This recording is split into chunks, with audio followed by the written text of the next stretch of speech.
Gosh, it's been a long time since we've been coming to these things, Dwayne. It feels like it was just yesterday, but actually it's been a couple of years. So I can't thank you all enough here at Maryland Free Enterprise Foundation for coming out here today to not only support businesses in Maryland, but also to support what I think is the guy that helped to make it happen.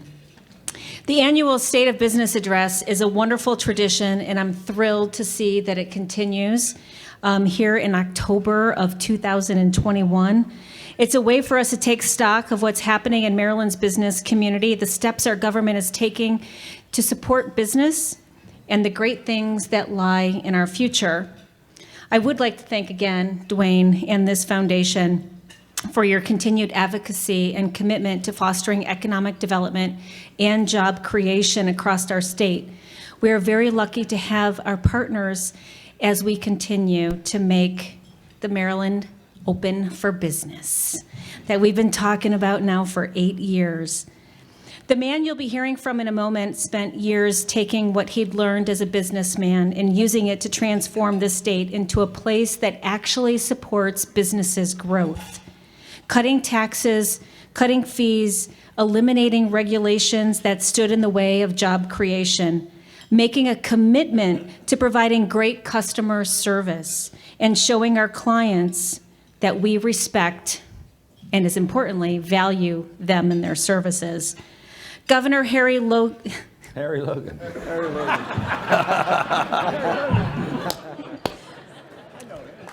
I like that. We're going to rewind the tape on that, sir. Governor Larry Hogan knows what businesses need because he is in the business of business. He has been there. He's built a company. He's watched it grow and thrive, and he knows what it takes to pick cabinet secretaries that know how to say his name right. The onset of the coronavirus, in all seriousness, the pandemic, it shook and challenged each and every one of us. And like everyone, Maryland was worried about their jobs, their health, and the safety of our loved ones. And it hasn't been easy. Not for me, not for you. But we have been lucky to have a man like my boss at the helm. He took decisive action and made hard choices that were absolutely necessary to save the lives and slow the spread of the virus. But even as we were asking these sacrifices of our people in our business community, Governor Hogan was committed to providing an unprecedented level of relief. Maryland provided hundreds of millions of dollars in emergency funding for small businesses, hotels, restaurants, nonprofits, artists, and arts organizations in the tourism industry. On March 20th of 2020, Governor Hogan declared the state of emergency. On March 23rd of 2020, we came together in his office to present the small business grant and relief loans after 3 days. Thank you, Governor. And he was the very first governor in the nation in order to do so. And they learned from us. There were direct stimulus payments to low and moderate income Marylanders, tax relief for small businesses, and funds to help companies expand telework opportunities for their employees and convert to online sales. Our state is emerging from this pandemic with a stronger economy than most any state in the country, and Maryland is well positioned for future growth and prosperity, and I'm telling you that that was not an accident, that was strategic. Governor Hogan has also encouraged people to be safe, to protect themselves and their families, and to embrace proven and reliable ways in order to be able to fight the spread of this virus. He has consistently urged Marylanders to wear the damn mask and get vaccinated. As a result, our statewide COVID-19 positivity rate has dropped more than 30% since August. Last week, we reached a milestone of having over 85% of our adults completely vaccinated, outpacing the national average. This only goes to show that Maryland is strong, Maryland is resilient, and Maryland is, without a shadow of a doubt, open for business. And I'm honored to be able to present as his two-time cabinet secretary, Governor Hogan, who is my boss, and he's keeping a list. So, Governor, thank you very much for leading us through this. Ladies and gentlemen, Governor Larry Hogan.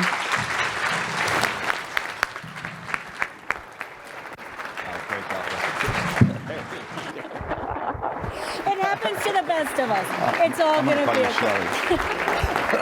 We can do that too.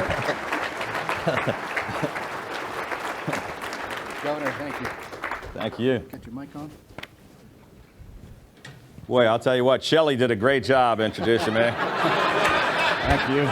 She's been a terrific cabinet secretary. I was thinking Harry Logan sounds like an insurance I like that. salesman. I might change my name. Well, Governor, thank you so much for being here. You know, we talked. We appreciate this every year. It's so good for everybody to hear directly from you. We really appreciate it. Well, I appreciate the opportunity to be here with so many of Maryland's business leaders, and I just want to thank the organization for all the incredible work that you've been doing for decades. And I think I've been coming to these things since the early 80s, and it's just wonderful to see people coming out and supporting the business community. Thank you for all your efforts. Thank you. I mentioned at lunch I think everybody's heard about Yumi Cares. It's quite an organization, and we always give the governor a bit of a thank you, and usually a nonprofit donation, and we're doing that with Yumi Cares this year for art education, and it's this Saturday. There's a big gala at Maryland Live. I think it's probably sold out. Well, thank you very much for that support. You know, she was teasing about Yumi Cares, and I was like, hey, Larry Cares also. But, you know, Yumi Cares is a great organization. It helps with art therapy for kids that are going through a tough time, and can't thank you enough. My wife will be very pleased. I might get some dinner later if I come home with a check from your organization, so thank you. That's great. Thank you very much. So, what have you been doing for the last 18 months?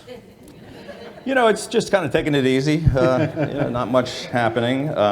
It's been an incredible, really it's been 20 months, I think, if you go back to last March, as Kelly pointed out. And we have a number of our cabinet here, Dennis Schrader, I got to say, in addition to Kelly doing a great job at Commerce. And Dennis has been through hell for 20 months as the Secretary of Health.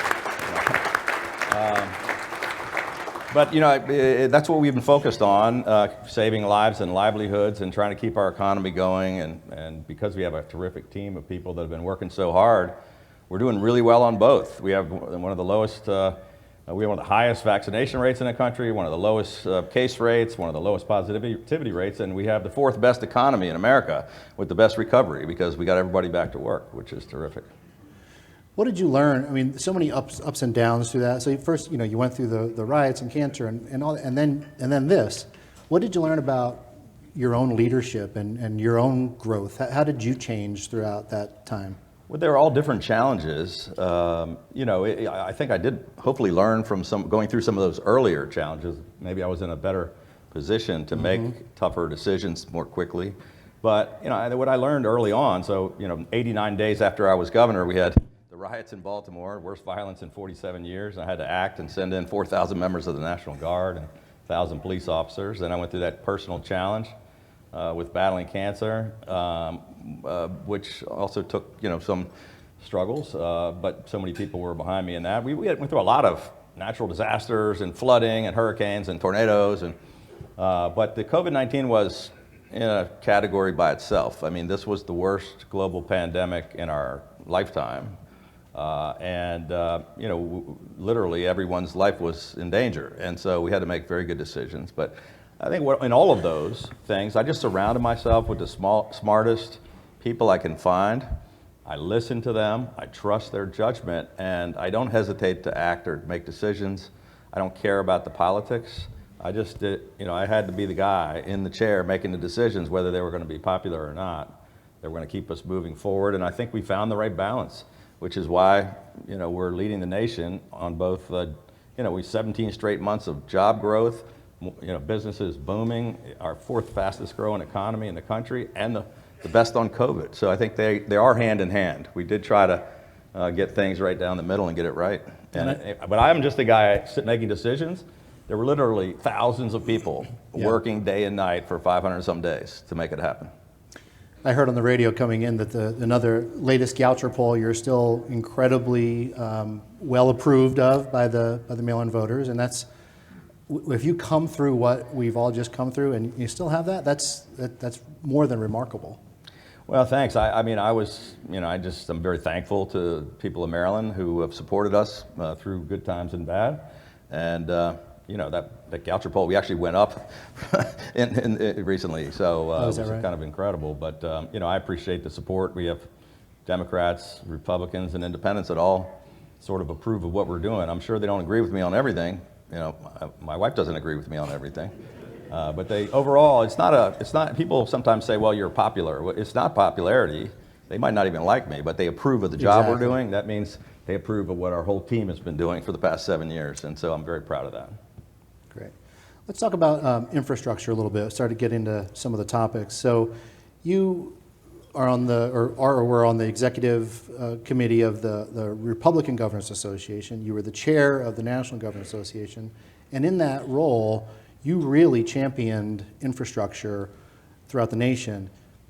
Obviously, a lot of news happening with that right now, and a lot of political wrangling on, is it 1.5 trillion or 3.5 trillion?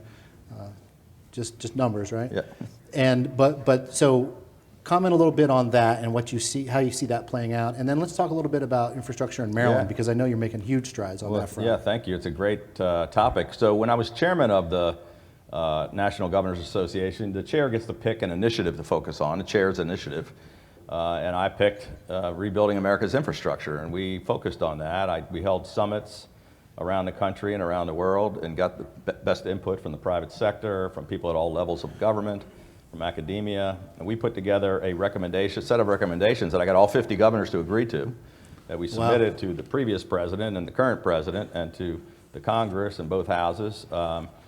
We've been pushing to try to get something done. It's what Democrats and Republicans have been saying for decades is really important, but we haven't invested in our infrastructure. And so I testified before the Senate. I was in the Oval Office talking with President Biden about it, trying to convince him. And I held an unprecedented summit in Annapolis at the governor's mansion, where I brought together Democratic and Republican governors, senators, and congressmen. And I kind of locked them in the house for 2 days and fed them crab cakes and cocktails. That works. And we hammered out what really is the basis of the bipartisan infrastructure deal that is, that we got the president to agree to, and that passed overwhelmingly in the Senate with 69 votes, and is now being held up in the House by progressives who want to add $3.5 trillion of unrelated things that, you could argue whether, we can debate all those things in Congress, but it's not infrastructure. It's redefining and we took it all out of that for the bipartisan bill, and the president agreed to take it out, and he was touting this. I was at the Port of Baltimore with Secretary Buttigieg. They were talking about this great compromise. It's not a compromise if you say, we're only going to do the compromise if we get every other single thing that we want that we took out earlier. That's just going back on your word. So President Biden wants to get it done. He needs to tell Nancy Pelosi and the leaders in the House to get this done for the American people. All right.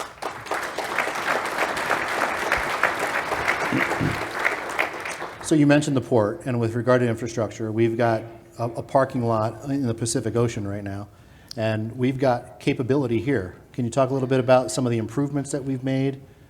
And I know we've updated some tunnels, we've dredged, we've done some serious work. The port is a huge economic engine for Maryland, and we've constantly invested in it and pushed to do more there for the past 7 years. We dredged out the berths to 50 feet deep, which is so they could handle the largest ships in the world, the post-Panamax ships, which enables a whole lot more goods to come in and out of the Port of Baltimore. We just delivered new all-electric cranes that are the biggest in the world that can reach both sides of the ship without turning around. We've broken records nearly every single month for 7 years, including during COVID, set records year over year, month over month. And we are moving forward on a second berth and a third berth, which we're applying for funding for now. We did a public-private partnership with Ports America Chesapeake to get all of that done, huge investment of $1.5 billion. And it's a gigantic job creator and economic engine for us. We're one of the best in the country. We can handle the biggest ships on the East Coast. We're one of the best ports. And everybody's backed up in California and in other ports on the East Coast. And we're wide open. Ships are coming in. We're like, bring them on. We actually have ships traveling, can't get in California, going all the way around and coming into Port of Baltimore, which is great. It's amazing. And so the Howard Street Tunnel, 126-year-old tunnel, 18 inches too short. Right? Yeah. So when I ran for governor, I promised to do something about the Howard Street Tunnel. We had an agreement with the federal government, CSX, in 2015, which then fell apart when CSX had problems. Their CEO basically reneged on the deal. And we spent another couple of years rebuilding, putting Humpty Dumpty back together again. And now we're moving forward on the Howard Street Tunnel. It's going to add more than 10,000 jobs to the state of Maryland. Wow. Because we're going to double the production of the port by double stacking trains. Right now they have to unload and they can only fit a single stacked train through there. So it's another huge development there for the port. We're also doing, last Friday I was with Amtrak, and we're doing the old BMP tunnel, which is 148 years old, and it's the biggest bottleneck between Washington and New York. We're going to fix that in a public-private partnership that is going to cut the time that go from Baltimore to Washington in half. Faster trains, don't have to slow down. It's a 148-year-old tunnel that actually predates the automobile and the diesel engine. It's been sitting there ever since. So we're going to fix that and put a new tunnel in. So as you mentioned, public-private partnerships. One of the bigger examples of that that's come under fire during your administration is the American Legion Bridge, I-495 expansion, I-270 expansion. So we're now at a point where that is approved for pre-construction and design, but on a slightly scaled down version of 2 lanes each?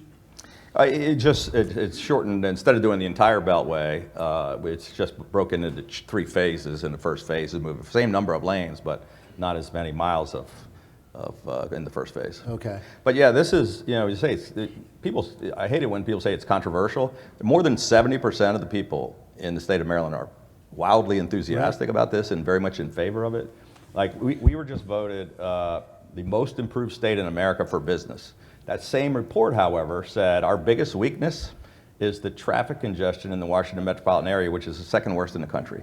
That's what we've been trying to fix.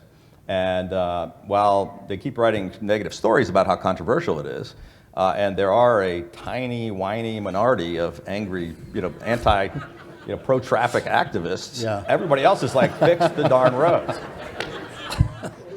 So it's not controversial at all. In fact, it's so not controversial that we enjoyed in the last issue of Roll Call.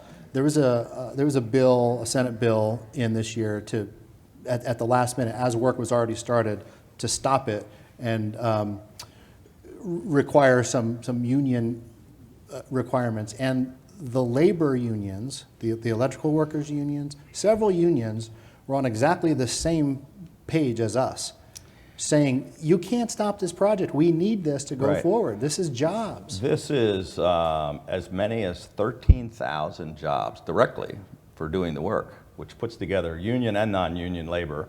Nobody has enough of them to get it done, so it's a great partnership where the ABC and all the non-union shops, companies are very supportive, and almost all the unions are supportive, because everybody knows we're going to put people to work, which is what we need, and it's going to fix. The Washington Post editorial board, speaking about controversial, said this is the most important thing to happen in the Washington region in 50 years, because it's going to be so transformative to our economic Those production. are people who sit on the Beltway every afternoon. Exactly. They live in Montgomery County. Another one I made note of, just one more thing on infrastructure, this crystal steel fabricators that just happened the other day. For our offshore wind products, some Maryland 50 jobs being added. Can you talk about that a little bit?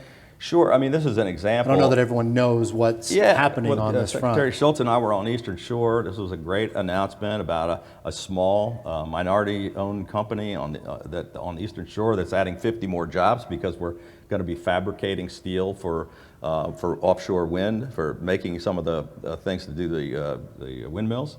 And it's putting people to work. We're doing workforce development and job training, teaching people welding skills, and getting people that are having a tough time finding jobs, putting them to work with a small business. It's also going to provide wind energy.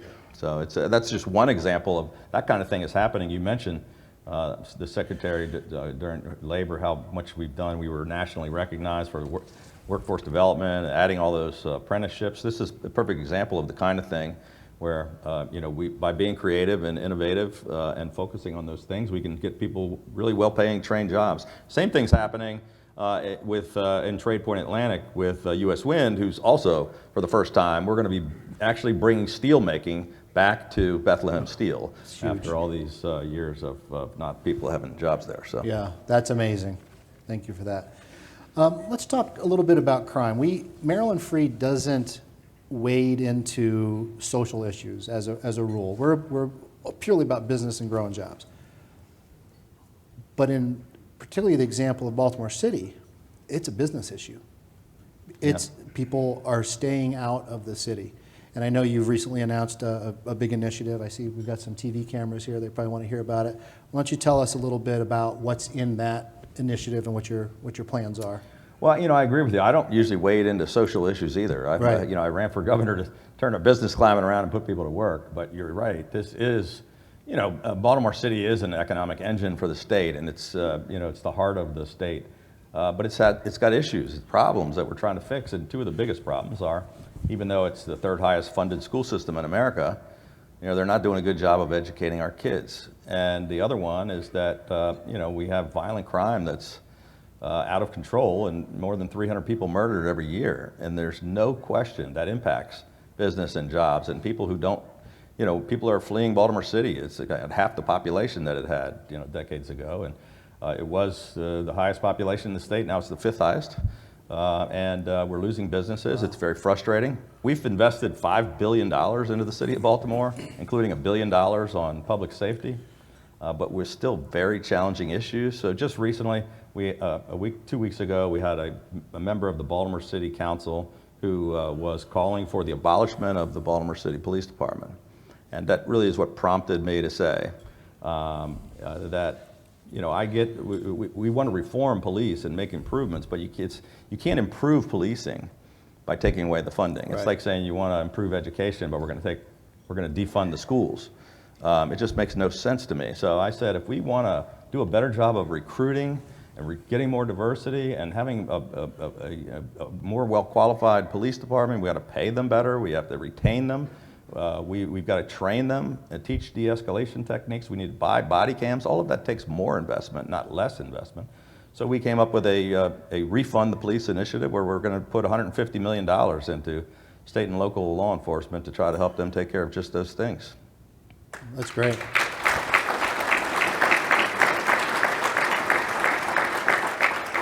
So what does that look like? You draft legislation for this coming legislative session in January? Some of it we're doing right away. Okay. We're just going to give grants to the local governments. It doesn't have to go in the budget. Some of it, I'm sure we'll be trying to convince our friends in the legislature to not cut it out of our budget, but we'll be funding some of it in the budget that comes out in January. Okay, great. So as we're talking about Baltimore City, they're one example of what I'm going to mention, and particularly as it relates to the legislature.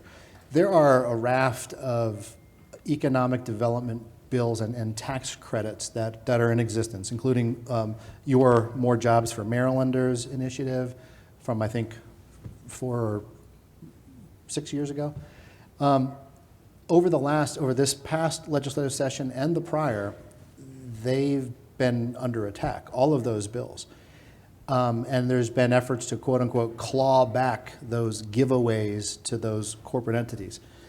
But we have a real problem with attracting business to Western Maryland, the Eastern Shore, and large parts of Baltimore City where we desperately need employment. I can't figure it out. I don't know why this is happening, that they're trying to knock down these tax credits. Well, that makes two of us. I can't figure it out either. It makes no sense whatsoever. These are very effective programs that are helping us grow jobs in places where we desperately need them. It's helping small businesses grow, it's helping us retrain workers, and it's helping put people to work in places where there are no jobs. And it's working exactly as it was designed. It's a great program, but you have to go backwards. I want to go and take a trip down memory lane, but the reason I ran for governor was that we were so anti-business. We weren't competitive with anybody in the region. We lost 10,000 businesses and 200,000 jobs We had a mass exodus of taxpayers fleeing the state in all directions. And as a small business guy, I was completely frustrated, and that's why I ran for governor. Now, I wasn't able to change the entire legislature, which is still 70% very progressive, and in many cases, not business friendly. And that hasn't changed. I mean, sometimes we're down there playing goalie. I've stopped a lot of bad things from happening. Kelly pointed out some of the things we have accomplished. We've cut taxes 7 years in a row by $3 billion. We've cut regulations. We've been unabashedly pro-business.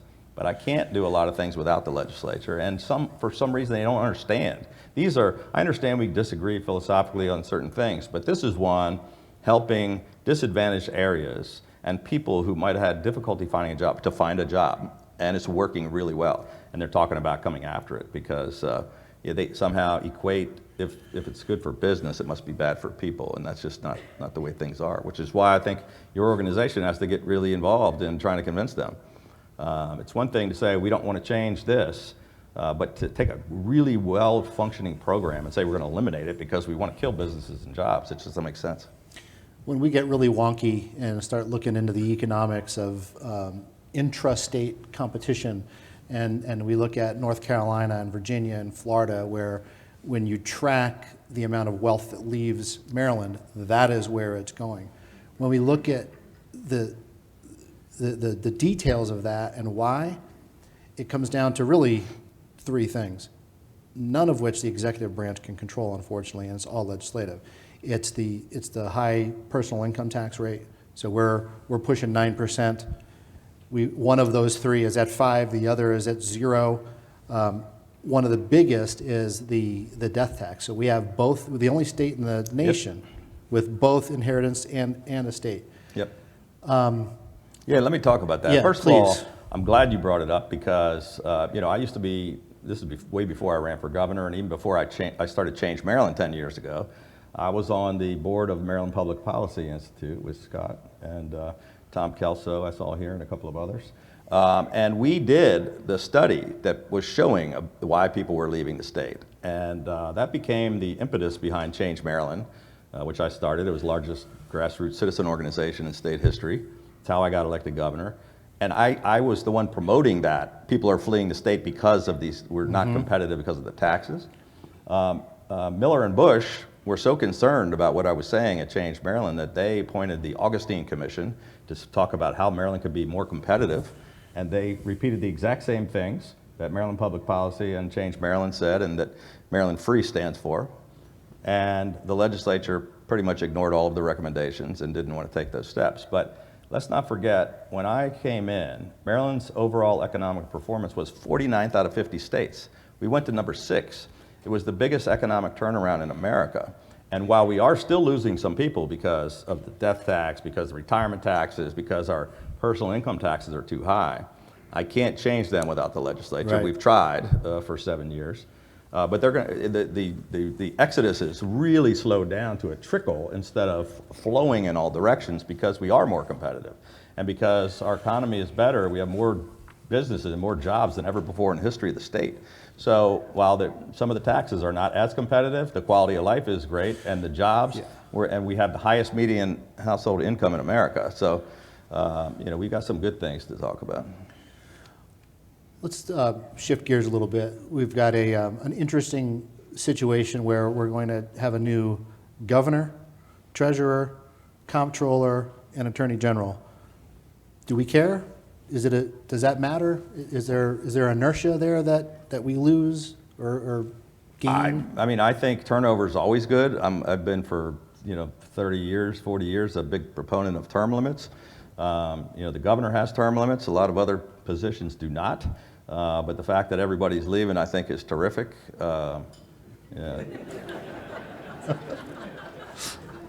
I think it's about time Including we got some yourself, fresh right? blood in there. But it is important. It's going to be critically important. And,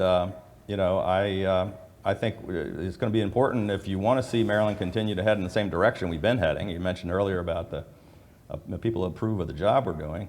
You got to maybe elect a governor that's going to continue to take the state in that direction. I'm very concerned about we elect somebody that is in line with the very progressive legislature, that it goes back to being just as bad as it was under Martin O'Malley when we were 49th out of 50 states. So with regard to elections, one of the, your opportunity every 10 years, and, the Secretary McCord went through the census, and we're now at redistricting. Yeah. Kind of a big deal. It is a really big deal. It's one of the things I've been most frustrated about is that we've been pushing for nonpartisan redistricting for 7 years. Maryland has the unfortunate distinction of being the most gerrymandered state in America. The maps are ridiculous. It's ridiculous. And so we appointed a nonpartisan citizen commission to actually draw fair maps. And I'm looking right here in front of me, and retired federal judge Alexander Williams was a co-chair of that. Thank you very much for that effort. And I think they've really, they held, I think, 30-some different hearings. They had thousands of people providing input. They drew the maps. And I think they did a very good job of not playing the politics. Because forever I've thought that instead of politicians picking their voters, that the voters ought to pick their, representatives, and that we shouldn't draw them just to help. Both parties are guilty of this. Republicans do it when they have the advantage. Democrats do it when they have the advantage. But it's not good. And so we're going to submit whatever maps that their final, they come up. I'm not going to touch the maps. I'm not going to change the maps. Whatever the citizens decided they want the districts to be, that's what we're going to submit to the legislature. And they should pass them, and we're going to work to try to get them done. Now, legislature has their own secret redistricting commission that has not shown anybody any maps, doesn't have any input, and I don't think is planning to for quite a while. They're just hiding them from everybody for a reason, because I imagine they're going to try to continue to gerrymander as they've done every 10 years for the past 50 or 60 years. But we're going to try to stop that, and I think that's what the citizens want. It's almost 90% of Republicans and Democrats and independents want fair maps. They don't want gerrymandering.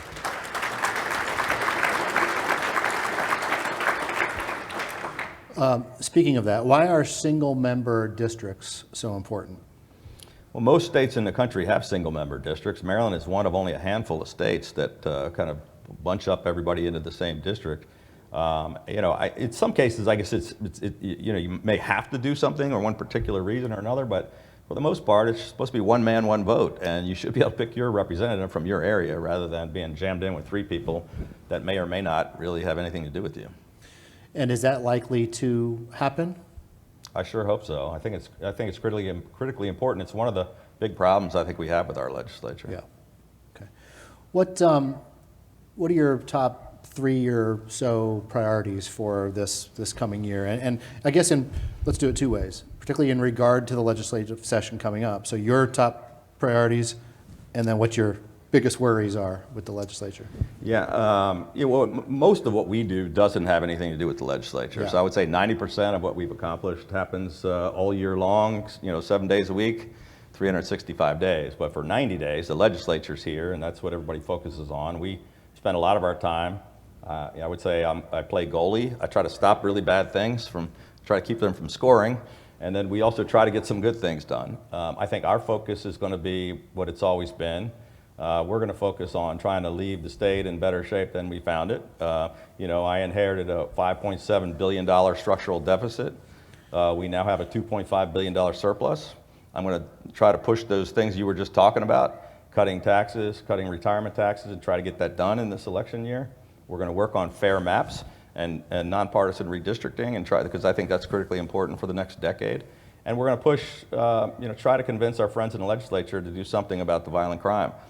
2 years in a row, we got the Senate, which is overwhelmingly Democratic, 70% majorities. The Senate passed our tough crime bills, and the House did not. And we're going to try to convince them that we need to do something to stop the violent crime. So those are the things I'm mainly going to focus on. I think there'll be a lot more, but those are the 3 priorities.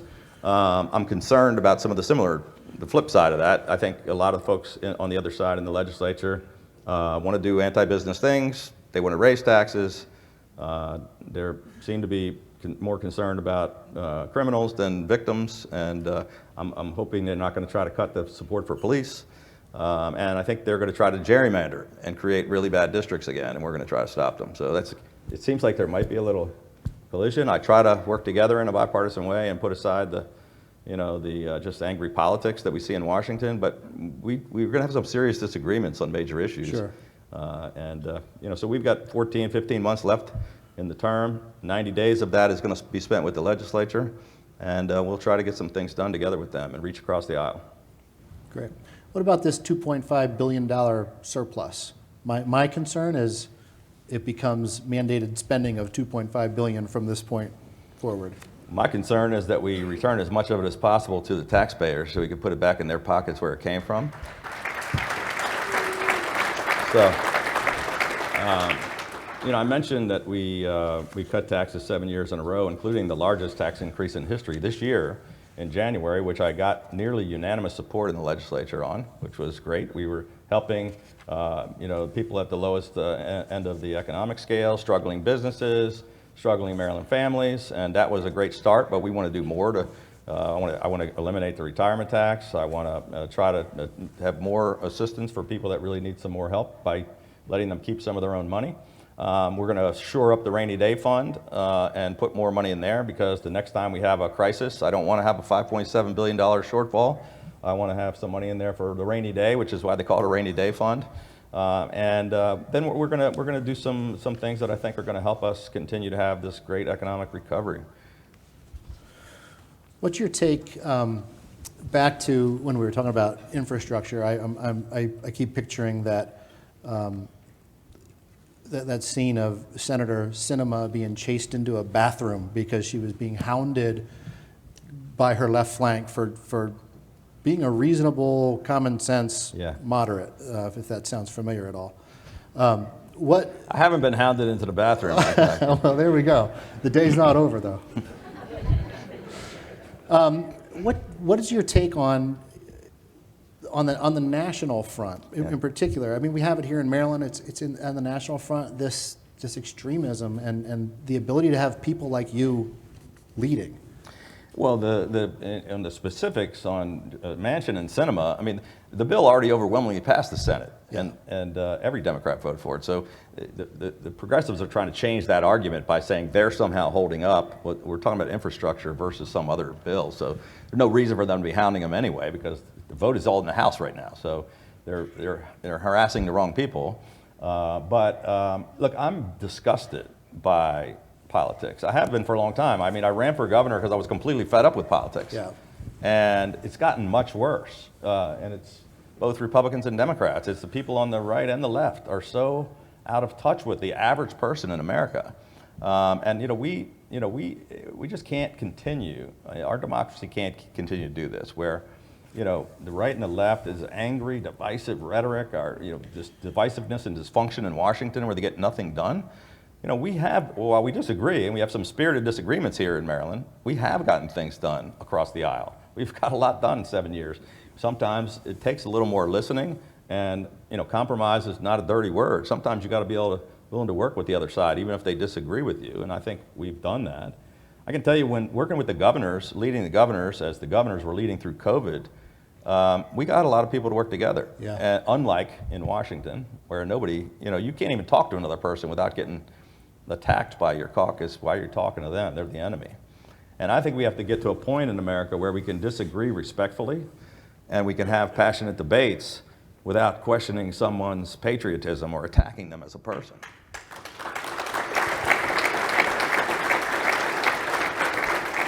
It seems like the COVID example is a perfect one, because I remember, all you governors would have all these regional PACs where you got together and did things together completely in a bipartisan way. Yeah. And it's unfortunate that it takes something like a pandemic to bring that about. We were talking infrastructure earlier, and I started off my NGA chairmanship focused on infrastructure, and then it switched to COVID last February or March.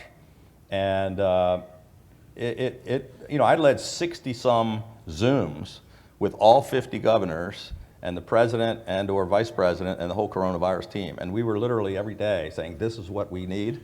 And governors then had separate groups. Every single day I was talking to governors all over America. So I was leading the state and leading the governors as the governors were trying to lead in the worst pandemic that nobody knew how to handle. It was a lot to bite off. But I was very proud of the way they all worked together People disagreed, and different states did things Sure. differently, but I'll tell you what, it was like, how are you doing this in your state? I would have had Democrats and Republicans calling me. What's working, what's not working, what are you seeing, what can we do?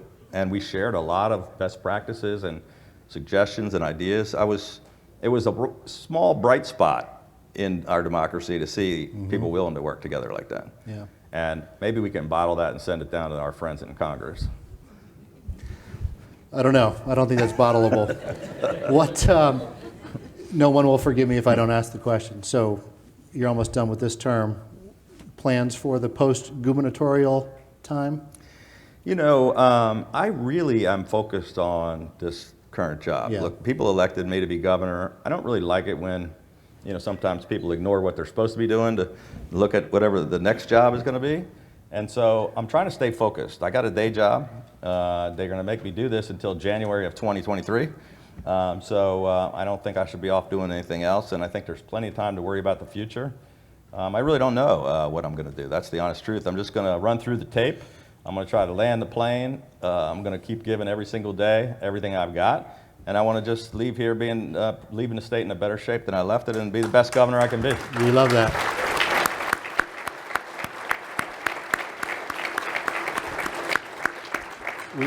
We end every event on time because we've got business people in the audience. Yeah, darn and right. We do it every year.